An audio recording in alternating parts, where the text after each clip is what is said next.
Hello everyone, আসসালামু আলাইকুম। কেমন আছেন সবাই? আশা করি সবাই আলহামদুলিল্লাহ ভালো আছেন। চলে আসলাম আমি আপনাদের সাথে আরেকটি নতুন রান্নার রেসিপি নিয়ে। আজকে আমি আপনাদের সাথে শেয়ার করব লাউ পাতার শাকের রেসিপি। আমরা তো সবাই লাউ পাতার শাক খেয়ে থাকি, তো আজকে আমি আপনাদের সাথে সেই রকমই একটি রেসিপি শেয়ার করছি।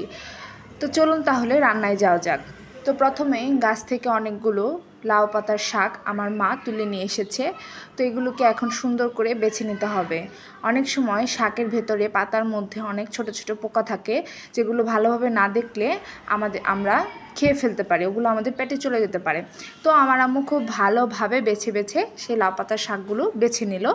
তো পোকাটাকে দেখে ফেলে দিল। তো এগুলোকে হাতের সাহায্যে খুব ছোট ছোট ছোট ছোট করে কুচি করে নিয়েছে, দেখতেই তো পেলেন। এখন আমার মা এগুলোকে খুব ভালোভাবে পরিষ্কার করে নেবে। একটু সময় লাগবে পরিষ্কার করে নিতে, তো আপনারাও চেষ্টা করবেন একটু সময় নিয়ে লাউ পাতার শাকটাকে খুব সুন্দর করে পরিষ্কার করে নিতে। কারণ অনেক প্রকারের পোকা থাকে, পোকামাকড় থাকে, এবং কি শাকের মধ্যে অনেক প্রকারের ময়লা থাকে, ওগুলো আমাদের যদি পেটের ভেতরে যায় তাহলে আমাদের অসুখ বিসুখ হতে পারে। তো এখন এই শাকের রান্নার জন্য একটা মশলা রেডি করব। তো এখানে সব প্রকারের মশলা পরিমাণ মতন আমার মা দিয়ে নিয়েছে। হলুদ গুঁড়ো, জিরা গুঁড়ো, মরিচের গুঁড়ো, সামান্য একটু লবণ এবং সামান্য একটু পানি দিয়ে নিয়েছে। তো একটা চামচের মাধ্যমে এই মশলাগুলোকে খুব ভালোভাবে নেড়েচেড়ে মিশিয়ে নিচ্ছে। আপনারা তো দেখতেই পাচ্ছেন। তো আপনারাও ঠিক এইভাবে আলাদা একটা বাটিতে নিয়ে এই মশলাগুলোকে খুব সুন্দর করে মিশিয়ে নেবেন। তো এখানে আমার মা আরেকটা সাইডে অল্প একটু আদা কুচি ও রসুন কুচি নিয়েছে।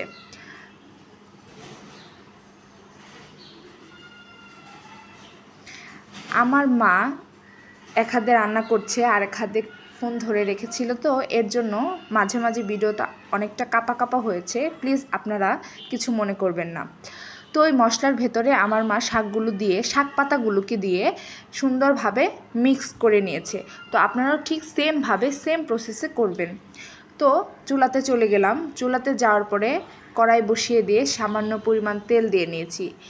এই রান্নার জন্য আমরা কিছু শুকনো জিনিস নিয়েছি, যেমন কালো সরিষা নিয়েছি, তারপরে কালো জিরা নিয়েছি, এবং ওখানে জিরা নিয়েছি, আস্ত জিরে নিয়েছি।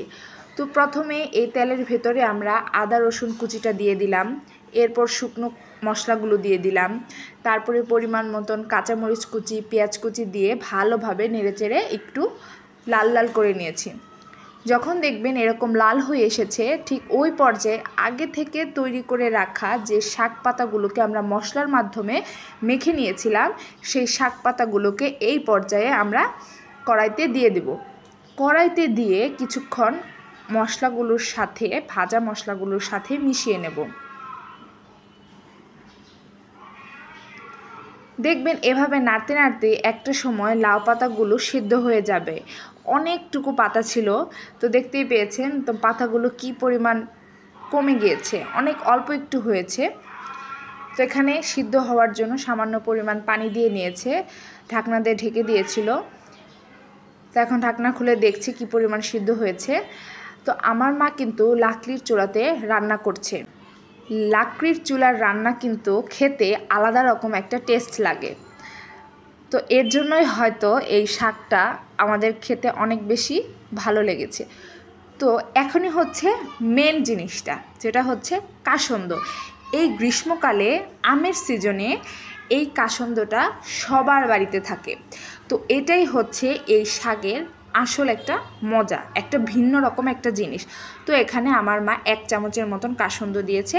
তো কাসন্দ মিক্স করে নেড়েচেড়ে নিয়েছে। তো রান্না আমাদের কমপ্লিট। এখন একটা বাটিতে আমার মা উঠিয়ে নিচ্ছে। তো দেখুন কালারটা কতটা সুন্দর হয়েছে। আপনারাও প্লিজ এইভাবে লাউ শাক পাতার রেসিপিটা ট্রাই করে দেখবেন। এটা একটা ভিন্ন রকম স্বাদের একটা রেসিপি হয়েছে, খেতেও কিন্তু অসাধারণ রকমের মজা হয়েছিল। আমার চ্যানেলটিকে সাবস্ক্রাইব করে পাশে থাকবেন। Thank you.